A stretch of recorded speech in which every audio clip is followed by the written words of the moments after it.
ونسلم علی سیدنا و مولانا محمد رسولہ النبی الامین المکین الحنین الکریم الرؤوف الرحیم. اما بعد فاعوذ باللہ من الشیطان الرجیم. بسم اللہ الرحمن الرحیم.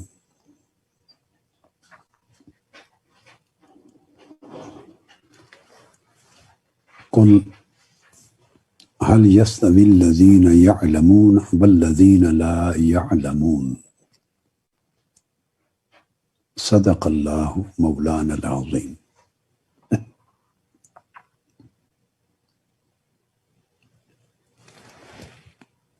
محترم علماء کرام، مشائخ اعظام،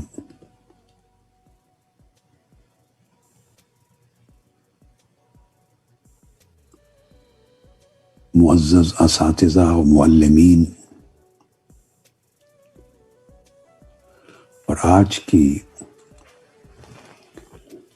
اس نظام المدارس پاکستان کے نصاب کی افتتاحی تقریب میں شرکت کرنے والے وہ تمام علماء،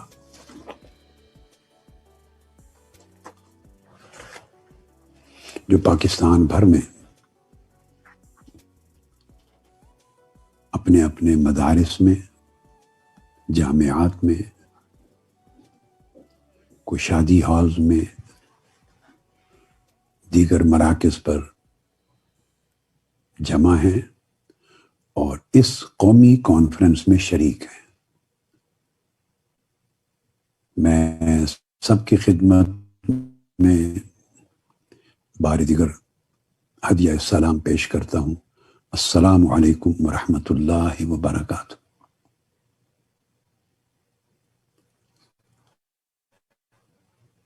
اور انہیں ویلکم کرتا ہوں، خوش آمدید کہتا ہوں. اور دنیا اور آخرت میں ان کی کامیابی و کامرانی اور ان کی جہود و مساعی کی قبولیت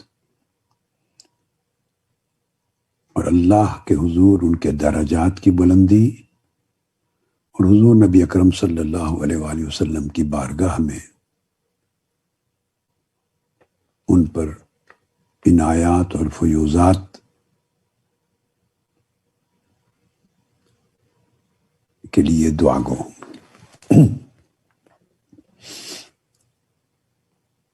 جیسا کہ محترم میر آصف اکبر قادری صاحب نے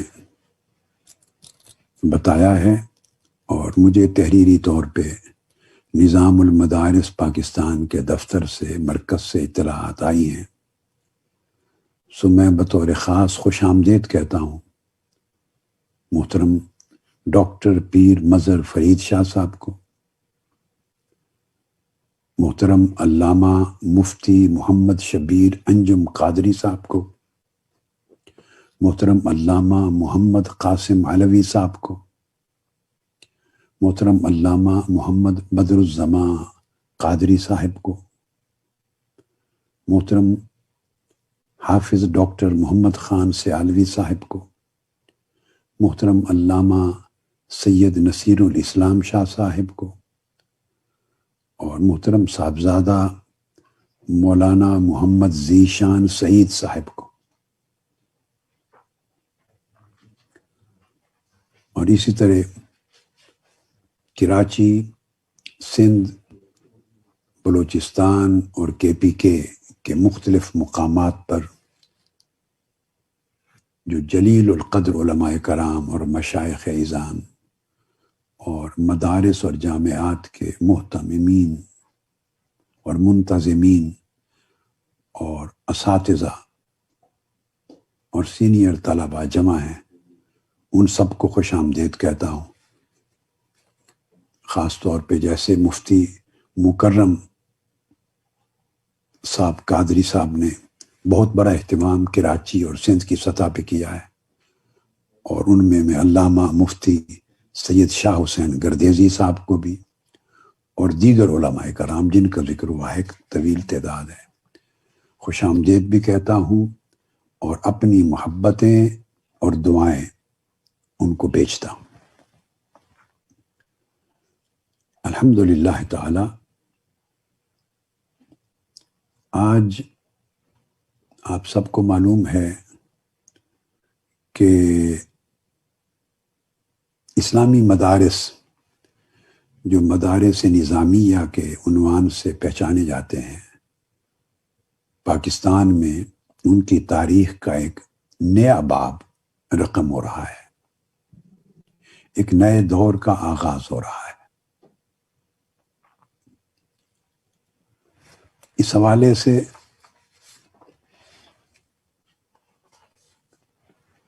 بہت سی ضروری چیزیں جو علماء کرام اپنے خطابات میں بیان کر چکے ہیں، میں نے ڈاکٹر ممتاز الحسن باروی صاحب کا خطاب بھی سنا ہے، یعنی جو استقبالیہ خطبہ تھا، میں اس وقت سے شریک ہوں آپ کی کانفرنس میں،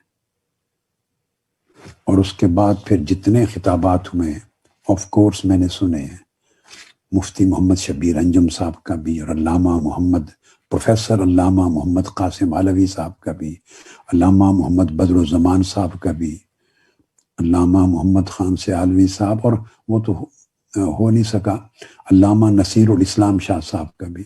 الغرض جن جن پہلوؤں پہ آپ حضرات روشنی ڈال چکے ہیں اور بڑی صراحت اور وضاحت کے ساتھ ان کا بیان کر چکے ہیں، میں اپنی گفتگو میں ان کو کوشش کروں گا کہ نہ دہراؤں۔ وہ چیزیں واضح ہیں اور آپ کی زبان سے وہ سامعین تک پہنچ گئی ہیں۔ اس سے میرا وقت کچھ بچ جائے گا کہ ان پہلوؤں پر گفتگو کرنے پہ جو میں نے چند ساعات صرف کرنی تھی، وہ میں دیگر موضوعات جو اسی حوالے سے ضروری ہیں ان پر صرف کر لوں گا۔ آپ کا ان چیزوں پر روشنی ڈال دینا نہایت ہی بلیغ اور خوبصورت انداز کے ساتھ وہ کافی و وافی ہے۔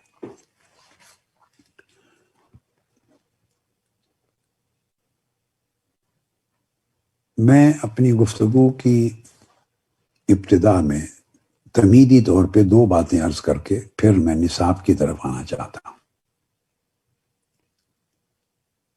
پہلی بات، مسلک اہل السنہ والجماعہ۔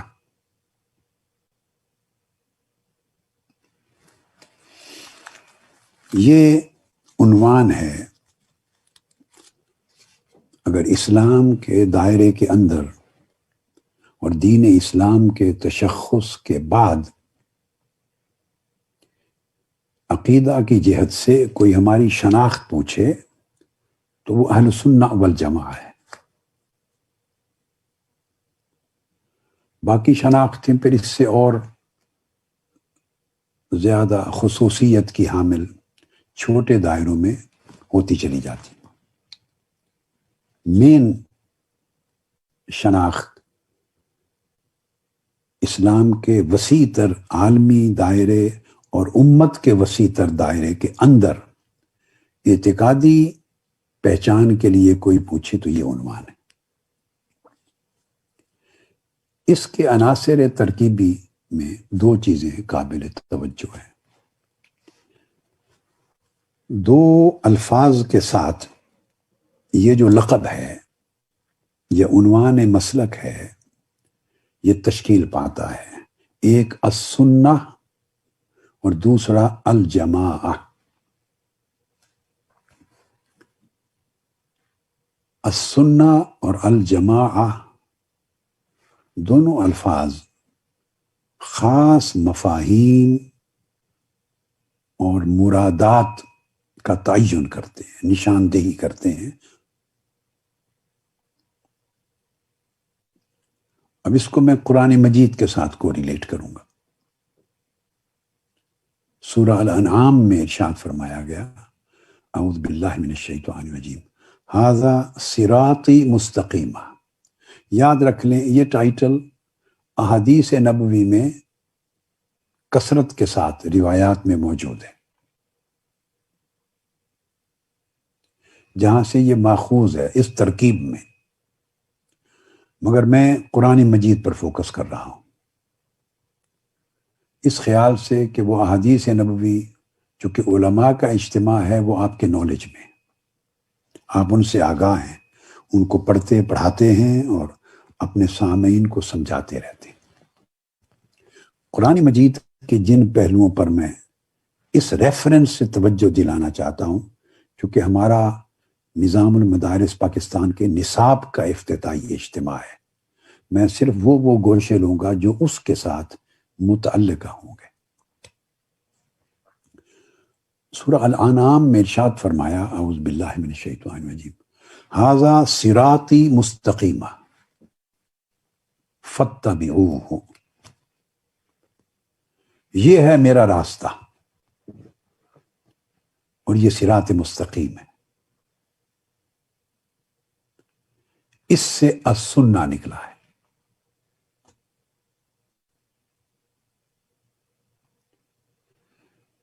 اب صراطی کی نسبت مفسرین نے یا تکلم کی نسبت صراط اللہ کی طرف بھی کی ہے اور صراط سیدنا محمد صلی اللہ علیہ وآلہ وسلم کی طرف بھی کی ہے۔ تو صراط الہی اور صراط نبوی ایک ہی راستہ ہے، اور اس کو صراط مستقیم کا نام دیا ہے، یعنی وہ قرآن و سنت، السنہ کے اندر اللہ کا بھیجا ہوا قانون، اللہ کا بھیجا ہوا دستور، اللہ کا دیا ہوا طریق اور ہدایت، یہ سب چیزیں اس کے صراطی اور مستقیمہ، صراط مستقیم کے اندر ہیں، اور یہ قرآن اور سنت دونوں کو محیط ہے۔ فرمایا فتبعوہ، اس کی اتباع کرو، اس راہ پر چلو، راہ متعین کر دیا۔ تو اس راہ کا تعین اہل سنہ میں لفظ السنہ کے ذریعے ہوتا ہے، اور آگے والجماعہ، اجتماعیت سے جمعیت اور جمعیت سے وحدت کی طرف کا جو سفر ہے وہ اس آیہ کریمہ کے اگلے الفاظ میں ہے۔ فرمایا وَلَا تَتَّبِعُوا السُّبُلَ، جب اپنا راستہ بتایا السنہ تو صیغہ جمع کا استعمال نہیں کیا، صیغہ واحد کہ سچا راستہ، سیدھا راستہ، حق و صداقت کا راستہ ایک ہے، اس کو فرمایا صراطی مستقیمہ فاتبعوہ، اس کی پیروی کرو، اس پر چلو، ایک ہی راستہ ہے۔ اور جن راستوں سے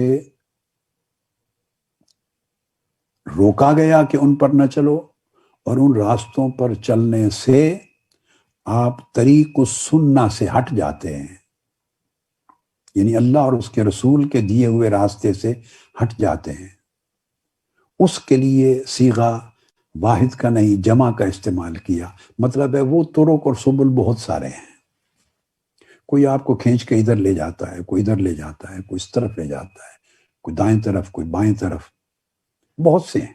فرمایا وَلَا تَتَّبِعُوا السُّبُلَ، اور بہت سے راستے اور راہیں ہوں گی، ان پر مت چلو۔ کیوں؟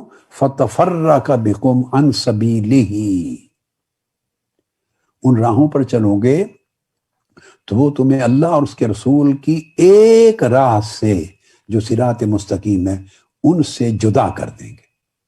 تو یہاں دوبارہ تاکیداً اعادہ کیا کہ السنہ کا جو راہ ہے، طریق السنہ،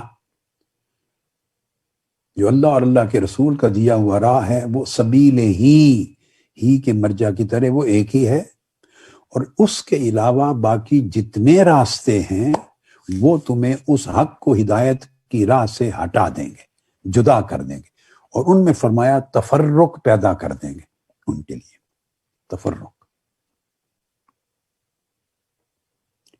بس اس نقطے پر ابتداً اتنی گفتگو صرف اتنی کرنا چاہتا ہوں، تھوڑی تھوڑی بات کر کے آگے بڑھنا چاہتا ہوں۔ اب یہ جو صراطی مستقیمہ کی ترکیب بیان کی، یہ سورہ فاتحہ میں ہی واضح کرتی۔ اعوذ باللہ من الشیطان الرجیم، جب ارشاد فرمایا گیا اہدنا الصراط المستقیم، تو یہ ایک مرکب بنا دیا توصیفی۔ صراط وہی ہے جو مستقیم ہوتا ہے اور وہ ایک ہے، تو فرمایا کہ ہمیں سیدھی راہ کی ہدایت عطا کر، تو اس کا تعین کر دیا صراط الذین انعمت علیہم۔ اب میں ایک قدم آگے بڑھ رہا ہوں۔ وہ جو ایک راہ اللہ اور اس کے رسول نے دی ہے اور جو حق ہے، اور باقی راہوں پہ چلنے سے روکا گیا ہے تاکہ تفرق پیدا نہ ہو اور جدا نہ ہو جاؤ راہ حق سے، اس ایک راہ کو آگے مشروط کر دیا ہے اور مقرون کر دیا ہے کسی شے کے ساتھ۔ وہ کیا ہے؟ صراط الذین انعمت علیہم۔ جب تم متشخص کرنا چاہتے ہو اور متعین کرنا چاہتے ہو کہ وہ صراط مستقیم کہاں سے ملے، تو فرمایا وہ انعام اللہ کے انعام یافتہ بندوں کی راہ ہے۔ اب اس صراط مستقیم کو متعین کر دیا شخصیات مقدسہ کے ساتھ۔ یہ اہم بات، اس کی تعریف کر دی، تعیین کر دی کہ صراط مستقیم کی تشخیص یہ ہے اور اس کی تعیین یوں ہے کہ یہ شخصیات مقدسہ جو اللہ کے انعام یافتہ ہستیاں ہیں، ان کی راہ کا یہ ٹائٹل ہے۔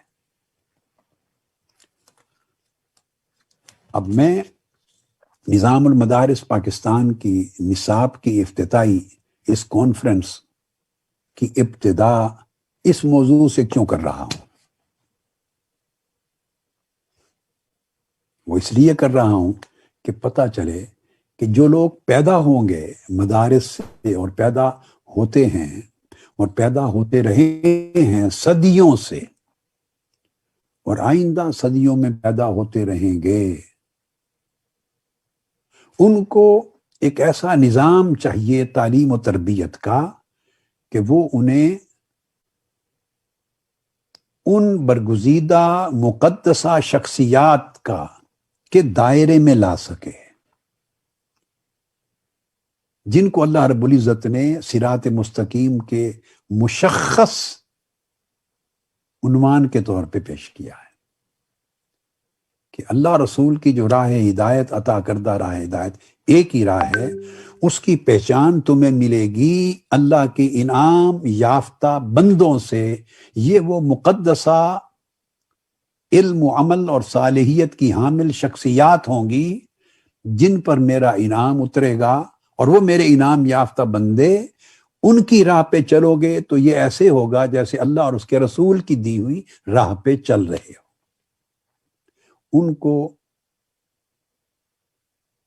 ان کے ذریعے ان کو متشخص کر دیا۔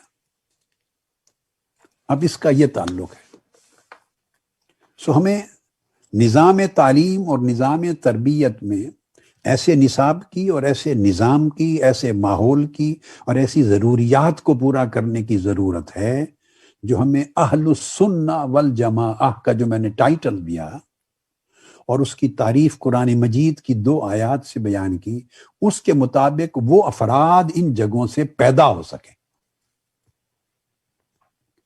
اس وقت دنیا میں ذہن میں رکھ لیں، اور دوسری کوئی جگہیں نہیں ہیں، دوسرے کوئی مراکز نہیں ہیں، دوسرے کوئی اماکن ایسے نہیں ہیں جہاں سے ان افراد کو پیدا کیا جا سکے جو الٹیمیٹلی اللہ کے انعام یافتہ بندے کہلائیں، اور صراط الذین انعمت علیہم یا صراط مستقیم کا تشخص اور تعین ان کے ذریعے عمل میں آئے، وہ صراط مستقیم کی پہچان بن سکے۔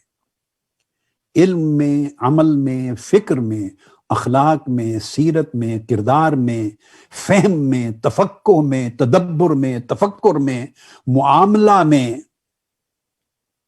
جس زمانے میں ہو اس زمانے اور اس ماحول کے مطابق جو کوئی صراط مستقیم کا عنوان جاننا چاہے تو وہ انہیں شخصیتوں کی شکل میں نظر آئے، پہچان ہو۔ یہ ہے، ایک وقت تھا آقا علیہ الصلوۃ والسلام نے، حضور نبی اکرم صلی اللہ تعالی علیہ وآلہ وسلم نے جب انسٹیٹیوشن کا اور نظام تعلیم و تربیت کا آغاز کیا مسجد نبوی سے، تو اس کے 3 رول تھے۔ ایک وہ مسجد تھی، ایک وہ مکتب مدرسہ تھا، اور ایک وہ خانقاہ تھی، یعنی تربیت گاہ تھی۔ عبادت گاہ بھی تھی، درس گاہ بھی تھی، اور تربیت گاہ بھی تھی۔ یہ مسجد نبوی تھی۔ اس لیے مسجد اور اصحاب صفہ، اس کا ذکر آگے آئے گا۔ مسجد اور صفہ 2 چیزیں اس ایک ہی احاطے میں تھی، تو یہ عبادت گاہ بھی تھی، درس گاہ بھی تھی، اور تربیت گاہ بھی تھی، تاکہ لوگ یہاں سے جو تعلیم و تربیت کے فیض سے بہریاب ہو کے نکلیں، وہ صراط مستقیم کا عنوان بن سکے، صراط مستقیم کی پہچان بن سکے۔ اب افراد کی تیاری جو صراط مستقیم کی پہچان بن سکے، ایسی شخصیات کی تیاری، اس کو سمجھنے کی ضرورت ہے کہ نصاب میں 2 چیزیں ہوتی ہیں، چند ایک چیزیں ہوتی ہیں، مگر میں 2 پہ فوکس کر رہا ہوں۔ ایک اس کے اندر مادہ علم ہوتا ہے، ایک علم کا حصہ ہوتا ہے، ایک حصہ شخصیت ہوتا ہے۔ علم میں آپ کا نصاب اور کتب آ جاتی ہیں، اور اساتذہ آ جاتے ہیں، اور ایک شخصیت کا حصہ ہوتا ہے، اس میں اساتذہ اور طلبہ دونوں آ جاتے ہیں جنہوں نے ڈیولپ ہونا ہے۔ ایک اس کا ماحول گرد و نواح ہوتا ہے جو اس کی شخصیت کی تشکیل میں اور نشو و نما میں اثر انداز ہوتا ہے۔ ان میں اہم ترین نقطہ وہ شخصیت ہے۔ مسجد ہو، مدرسہ ہو یا خانقاہ، عبادت گاہ ہو، درس گاہ ہو یا تربیت گاہ، ان تینوں چیزوں کا مقصود شخصیت سازی ہے۔ جو شخصیت ہمیں درکار ہے، جو شخصیت آج کے دور کو درکار ہے، جو شخصیت زمانے کو درکار ہے، جو شخصیت نسلوں کو درکار ہے، جو شخصیت معاشرے کو درکار ہے، جو شخصیتیں طالبان حق کو ہدایت کو درکار ہیں، جو شخصیتیں ہمیں درکار ہیں، اس مرکز سے، درس گاہ سے، تربیت گاہ سے، عبادت گاہ سے وہ شخصیتیں وجود میں آ رہی ہیں یا نہیں، یہ سوال ہوگا۔ اگر وجود میں آ رہی ہیں، یہ نہیں کہتے کہ 100%، ممکنہ حد تک اگر وہ شخصیت جو صراط مستقیم کا اور الذین انعمت علیہم کا نمونہ بن سکیں، اس کی پہچان بن سکیں، اگر ہم ان شخصیتوں کو تشکیل کر رہے ہیں، نکال رہے ہیں ان مراکز سے، تو گویا ہم اس صحیح سمت بڑھ رہے ہیں، ہمارا فوکس ٹھیک ہے۔ اور اگر وہ شخصیتیں وجود میں نہیں آ رہی تو کہیں کوئی فالٹ ہے، نقص ہے۔ ہمیں اس نقص کو فکس کرنا ہے۔ اس چیز کو ذہن نشین کر لیں آپ، میری پوری گفتگو میں کوئی موازنہ، کوئی مقابلہ، کوئی مسابقہ نام کی چیز نہیں سنیں گے، جیسے پوری زندگی میں ایسی چیز نہیں سنی، اب بھی اسی طرح ہی ہوگا۔ یہ نظام المدارس پاکستان، یہ ہم نے کوئی تگ و دو، میں آپ کو احتیاطاً ایسے ہی بتا رہا ہوں، ہمیں کوئی تگ و دو اس کے حصول کی نہیں کی، نہ اس کی کوئی ایفرٹ کی، نہ اس کی کوئی خواہش تھی۔ ہم مصروف تھے اور جہت پہ اس کام کو بڑھانے کے لیے۔ جامعہ اسلامیہ منہاج القرآن کی طرز پر جو منہج اور اسلوب تعلیم و تربیت، اس کو فروغ دینے کے لیے، ہم ایک پورا شہر علم بسانے کے لیے، جس کا اعلان میں نے کچھ تقریباً 6 سال قبل کیا تھا، اور ہم 6 سال سے اس منزل پر پہنچنے کے لیے لگے ہوئے ہیں. الحمدللہ تعالیٰ بالکل قریب پہنچ گئے, بالکل قریب پہنچ گئے, ایک بہت بڑا شہر علم کا.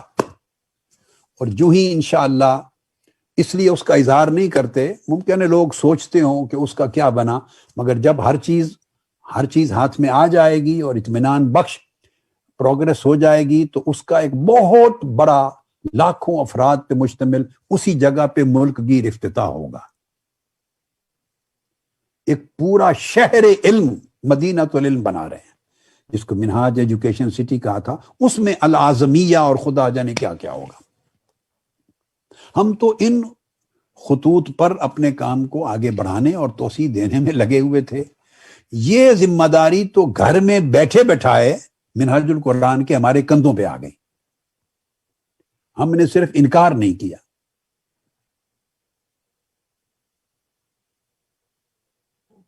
ہم نے انکار نہیں کیا, یہ کندھوں پر اللہ پاک نے بھیج دیا, ہمارے کندھوں پر.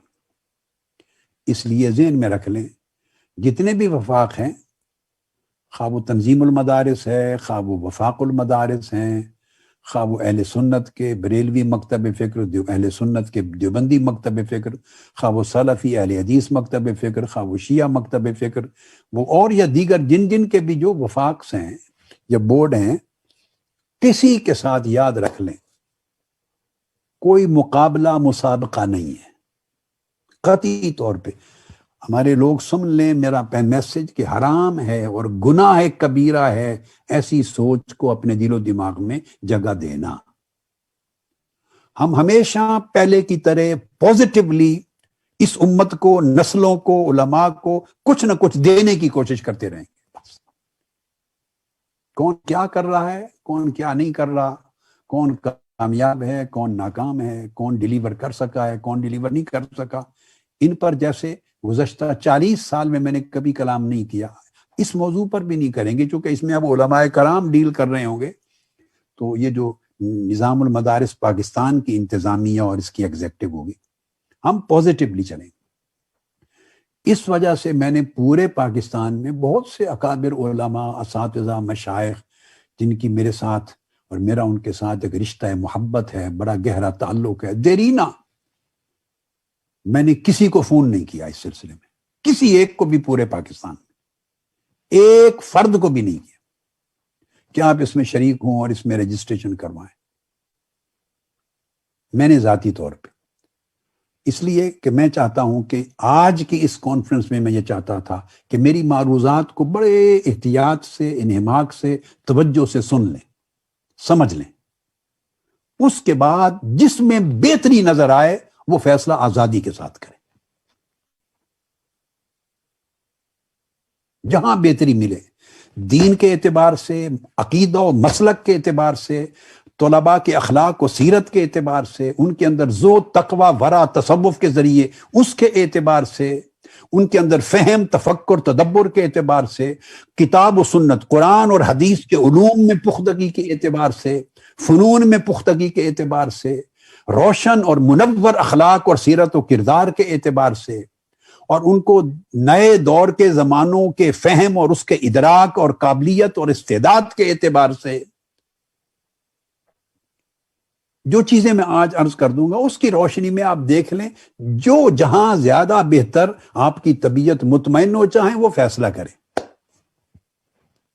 ہم کسی دوڑ میں نہیں ہیں, قطعی طور پر ہم دینا چاہتے ہیں, لینا کچھ نہیں ہے ہم نے. اس سے جتنا اللہ نے اور اللہ کے رسول نے دیا پہلے بھی انہی کی خیرات ہے, ہم تو ایک ذرہ ناچیز سے بھی کم تر ہیں, کچھ بھی نہیں ہے. سب آقا علیہ السلام کے نالین پاک اور آقا علیہ السلام کے جوڑوں کی خیرات ہے. اللہ پاک کا فضل و کرم ہے, جو اس نے توفیق دی ہم امت میں علماء, دین کے طلباء اور دین کے خدام اگلی نسلوں تک پہنچا دیں گے.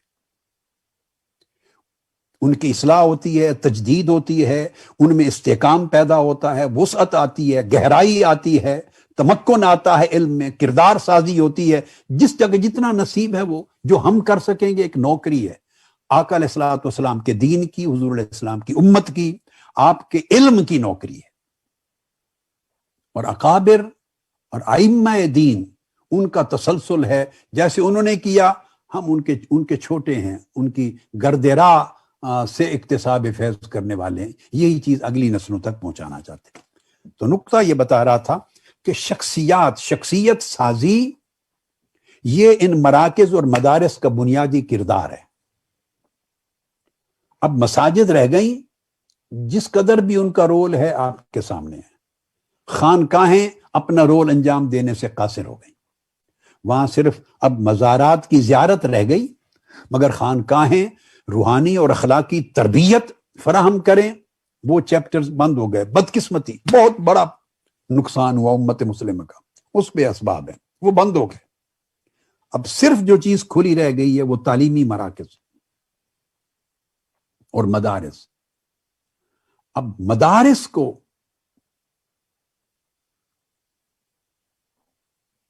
درس گاہ بھی بنانا ہوگا، تربیت گاہ بھی بنانا ہوگی۔ اس میں مسجد اور صفہ دونوں کی خوبیوں کو اور انوار و تجلیات کو جمع کرنا ہوگا، اور وہ تبھی ممکن ہے اگر وہ شخصیتیں پیدا ہو سکیں۔ قرآن مجید نے سمجھنے فوکس شخصیت پہ کیا ہے، میں بار بار ایک لفظ بول رہا ہوں، شخصیت پہ فوکس کیا ہے۔ اب اگلی قرآن مجید کی ایک آیت ہے، سورہ النحل میرے ذہن میں آئی، ارشاد فرمایا، آپ اس کو غور سے سنیں، وَأَنزَلْنَا إِلَيْكَ الذِّكْرَ لِتُبَيِّنَ لِلنَّاسِ مَا نُزِّلَ إِلَيْهِمْ وَلَعَلَّهُمْ يَتَفَكَّرُونَ۔ اب اس آیت کریمہ کے 3 حصے ہیں، جز ہیں، ان پہ غور کریں۔ وَأَنزَلْنَا إِلَيْكَ الذِّكْرَ، مخاطب حضور نبی اکرم صلی اللہ علیہ وسلم کی ذات ہے۔ الذکر سے مراد اللہ کی کتاب ہے، قرآن ہے۔ اب یہ بات سنیں، الذکر سے مراد اللہ کا کلام ہے، اس کی کتاب ہے، قرآن ہے، جو غیر مخلوق ہے، اور خطاب ہے آقا علیہ الصلوۃ والسلام کی طرف۔ اب دیکھیں ترتیب میں شخصیت، اللہ کا رسول ایک شخصیت ہوتی ہے، اس شخصیت کا ذکر، نبی اور رسول کا ذکر پہلے کیا، اور اللہ نے اپنی کتاب اور قرآن کا ذکر، علم جو اتارا اس کا بعد میں۔ وَأَنزَلْنَا إِلَيْكَ، ہم نے آپ کی طرف نازل کیا ذکر، قرآن۔ تو قرآن اللہ پاک نے براہ راست کسی دور میں بھی لوگوں کو نہیں دیے، نہ تورات، نہ انجیل، نہ دیگر صحائف، نہ قرآن اور نہ دیگر کتب و صحائف۔ اللہ پاک نے اپنی ہدایت براہ راست لوگوں کو نہیں دی، یہ سنت الہیہ ہی نہیں ہے۔ اس نے پہلے شخصیتیں پیدا کی، نبی اور رسول شخصیات تھی، اور شخصیتیں پیدا کر کے انہیں حامل بنایا اپنے کلام کا، قرآن کا، اپنے ذکر اور اپنی ہدایت اور اپنے خطاب کا۔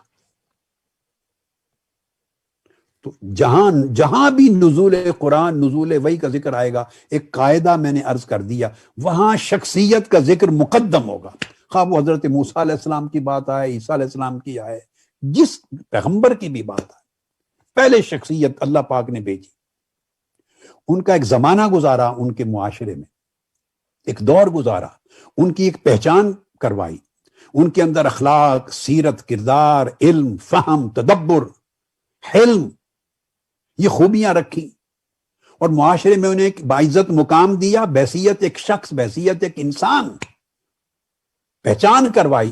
پھر ان پر اللہ نے اپنی کتاب، اپنا خطاب، اپنا ذکر، اپنی وحی نازل فرمائی۔ تو دیکھا اپنی شخصیت پہ فوکس کیا، اور یہ ذکر کر کے پھر فرمایا لِتُبَيِّنَ لِلنَّاسِ مَا نُزِّلَ إِلَيْهِمْ۔ تو دوہرا رول ہے، پہلے اللہ کی کتاب کو ریسیو کرنے میں بھی شخصیت کا رول ہے، پھر جو اللہ پاک نازل فرما دیتے ہیں ان کو واضح کرنے، بیان کرنے، سمجھانے میں بھی اسی شخصیت کا رول ہے، لِتُبَيِّنَ لِلنَّاسِ مَا نُزِّلَ إِلَيْهِمْ، تاکہ لوگوں کو آپ سمجھائیں جو ان کے لیے ان کی طرف نازل کیا گیا ہے۔ تو گویا ذکر نزول کتاب سے پہلے بھی شخصیت کا ذکر، پھر تبیین کے باب میں بھی شخصیت کا ذکر، اور اس کے بعد پروسیس ہے جب وہ سمجھا لے اللہ کا نبی اور پیغام پہنچے، وَلَعَلَّهُمْ يَتَفَكَّرُونَ، آگے مقصدیت ہے، مقصد تاکہ ان میں تفکر پیدا ہو۔ یہ غایت قرآنی ہے،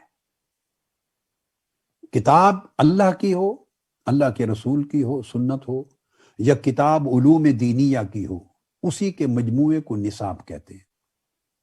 یہ ایک نصاب ہے، قرآن بھی نصاب ہے، سنت رسول بھی نصاب ہے، اور کتب دینیہ جمی وہ سب نصاب ہیں۔ تو نصاب کا مقصد ہے لعلہم یتفکرون، تاکہ ان میں تفکر پیدا ہو، تدبر پیدا ہو، ان کا جو فہم ہے، ان کا جو ادراک ہے، ان کی معرفت ہے، وہ درجہ تفکر تک پہنچے۔ اور تفکر اس وقت تک پیدا نہیں ہوتا جب تک پورے ماحول کے احوال کا ادراک اس میں پیدا نہ ہو، اور کائنات کا ادراک پیدا نہ ہو، اور اپنے نفوس کا ادراک پیدا نہ ہو، اور انسانی تعلقات کا ادراک پیدا نہ ہو، اور معاشرتوں کا ادراک پیدا نہ ہو، اور معاش کا ادراک پیدا نہ ہو، صرف معاد کے ادراک سے نہیں۔ تو تفکر ایک بڑی جامع ٹرم ہے۔ تو لعلہم یتفکرون، اس کو نصاب کے ساتھ، یعنی کتاب اور نصاب کے ساتھ جوڑا ہے۔ تو ایسی شخصیتیں پیدا کرنے کی ضرورت ہے جو تبیین کر کے سوسائٹی تک اس کے اصل فہم اور مراد کو پہنچا سکیں، اور ایسے پہنچائیں کہ اس زمانے کے لوگوں اور پہنچانے والے شخص کے درمیان فہم میں، انڈرسٹینڈنگ میں فاصلہ نہ رہے۔ لوگ یہ نہ سمجھیں کہ ہمارے زمانے کے لوگ نہیں، ہمارے دور کے نہیں، ان کی بات ہمیں سمجھ نہیں آ رہی، ہمارے طریقے سے نہیں سمجھا رہے، نہیں، وہ ان کے اندر فاصلہ مٹ جائے۔ اسی وجہ سے قرآن مجید میں فرمایا گیا وہ فاصلہ مٹے، یعنی وہ انہیں ان میں سے نظر آئیں، ایک الگ طبقہ، ایک الگ مخلوق کے طور پہ نہ دیکھیں۔ اگر وہ تاجروں سے خطاب کر رہے ہیں، سائنسدانوں سے خطاب کرتے ہیں، کالج یونیورسٹی کے طلباء سے بات کر رہے ہیں، اگر وہ انڈسٹریلسٹوں سے بات کر رہے ہیں، ماڈرنسٹوں سے بات کر رہے ہیں، سوسائٹی کے رہنے والے، دین کی رغبت رکھنے والے یا نہ رکھنے والے معاشرے کے انسانوں کے ساتھ بات کر رہے ہیں، لوگ دین سے بہت دور بھی ہوں گے، جو بھی ہر قسم کی سوچ والے لوگ ہیں وہ ہمارے مخاطب ہیں، ہر قسم کے لوگ۔ جیسے اللہ کے پیغمبروں کے سارے لوگ مخاطب ہوتے تھے، صرف شریف آدمی سوسائٹی کے نہیں، بلکہ اس دور کے بدمعاش لوگ بھی مخاطب ہوتے تھے۔ ابو جہل، ابو لہب، یہ کیا تھے؟ غنڈے بھی تھے، بدمعاش بھی تھے، جابر بھی تھے، قاتل بھی تھے، اور اپنی جہالت اور دلالت کے اوپر استحکام کرنے والے فرعون صفت لوگ تھے، معاشرے کے اوپر جری لوگ تھے، اکڑے ہوئے لوگ تھے، ایسی طبیعتیں تھی کہ مانتی نہیں تھی۔ یہ سب اللہ کے نبیوں کے مخاطب تھے۔ سمجھ لیں، عالم چونکہ اللہ کے نبی کا نائب ہوتا ہے تو ہمیشہ اس کے یہی مخاطب ہوں گے سوسائٹی میں، اور جو مخاطب ہیں ان کے لیے قرآن مجید نے ایک اصول دیا، یاد رکھ لیں۔ اصول کیا دیا؟ اذ بعث فیہم رسولا، اللہ نے مومنوں پر، لقد من اللہ علی المؤمنین، مومنوں پر احسان کیا، اذ بعث فیہم رسولا، کہ ان میں اللہ نے اپنے رسول کو مبعوث کیا۔ اور ایک جگہ فرمایا اللہ پاک نے امیین میں مبعوث کیا۔ اب مومنین کا بھی ذکر کر دیا اور امیین کا بھی ذکر کر دیا۔ والذی بعث فی الامیین رسولا۔ تو قرآن مجید میں 4 مقامات پہ اس اسلوب کے ساتھ بات آئی ہے۔ انعام تو، رحمت تو مومنوں پر کی، مگر اذ بعث فیہم رسولا، کہیں فرمایا منہم، کہیں فرمایا من انفسہم، یعنی ان پہ بھیجا انہی میں سے، تاکہ انہیں نظر آئے کہ ہماری جانوں میں سے ہیں، ہمارے قبیلے میں سے ہیں، ہمارے خاندانوں میں سے ہیں، ہمارے معاشرے میں سے ہیں، ہمیں سمجھتے ہیں، ہم ان کو سمجھتے ہیں، ہماری بولی میں فرق نہیں، سوچنے کے انداز میں فرق نہیں، انداز تخاطب میں فرق نہیں، معاملات میں فرق نہیں، نہ ہم جدا طبقہ ہیں نہ یہ کوئی جدا طبقہ ہے، جب تک یہ مجانست ایک ہی جنس سے ہیں، اور تبھی موافقت اور معاصرت، ایک زمانہ، ایک جنس، ایک معاشرہ، ایک فہم، ایک طبقہ، ایک اوریجن، ایک بیک گراؤنڈ، جب تک یہ مناسبت ساری کریٹ نہ ہو، اس وقت تک آپ سمجھیں خطاب مؤثر نہیں ہوتا، خطاب سے ربط قائم نہیں ہوتا، چیز منتقل نہیں ہوتی، فاصلہ رہتا ہے۔ جب فاصلہ رہتا ہے تو آپ مقصود پورا نہیں کر سکتے۔ تو اللہ پاک نے اسی لیے فرمایا کہ پھر اس کے بعد فرائض اور وظائف شروع ہوتے ہیں، یتلو علیہم آیاتہ ویزکیہم ویعلمہم الکتاب والحکمہ. پھر وظائف ہیں، نبوی وظائف ہیں. وہی نبوی وظائف اب علماء کو انجام دینے ہیں ختم نبوت کے اعلان کے بعد.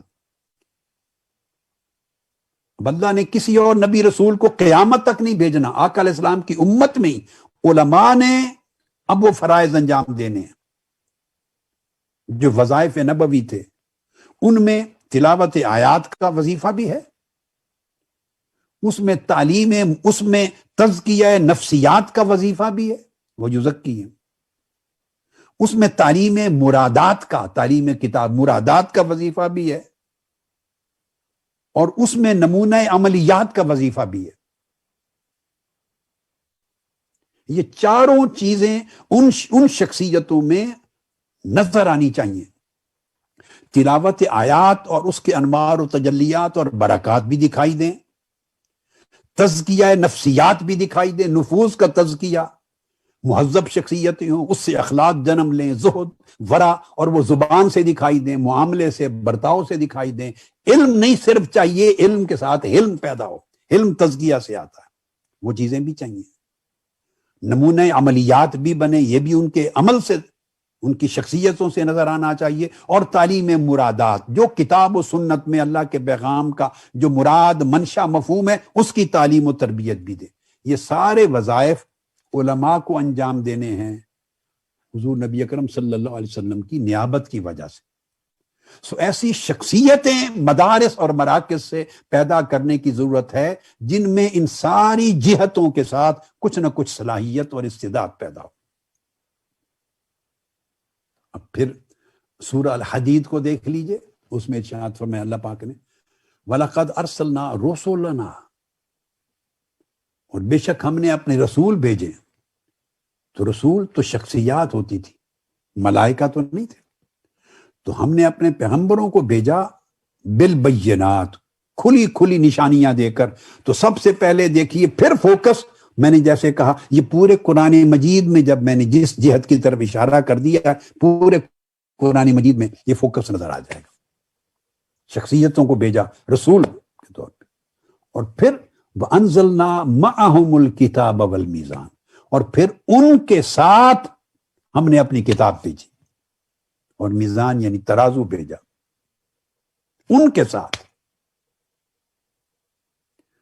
گویا کوئی علم، کوئی کتاب، کوئی نصاب کام نہیں کرتا اگر شخصیت اس کی حامل اور اس کے منتقل کرنے والی، اس کو سنبھالنے والی اور اسے آگے پہنچانے والی، وہ شخصیت اس کتاب اور نصاب کے ساتھ مطابقت نہ رکھے. وہ نصاب اور وہ کتاب اس شخصیت سے اس میں جھلک نہ نظر آئے، جب تک اس کتاب و نصاب کی ہم اس کے علم میں، حکمت میں، کلام میں، الفاظ میں، عمل میں، سیرت میں، کردار میں، تدبر میں اگر کتاب و نصاب کی جھلک پیدا نہ کر سکیں، پیدا تو اس کی استعداد کے مطابق ہونی ہے، مگر فوکس یہ ہے جب وہ پیدا نہ کر سکیں تو پھر کوئی مقصد نہیں ہے.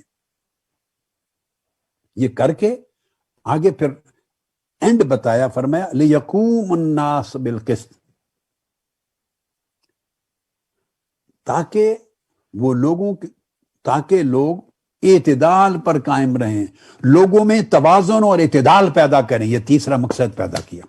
تو شرط لگا دی کہ ان شخصیتوں میں توازن اور اعتدال ہوگا تو ان کی گفتگو میں توازن اور اعتدال ہوگا، ان کی عمل میں توازن اور اعتدال ہوگا، وسطیت ہوگی، اور وہ آگے سوسائٹی میں توازن اور اعتدال پیدا کرنے کے قابل ہوں گے.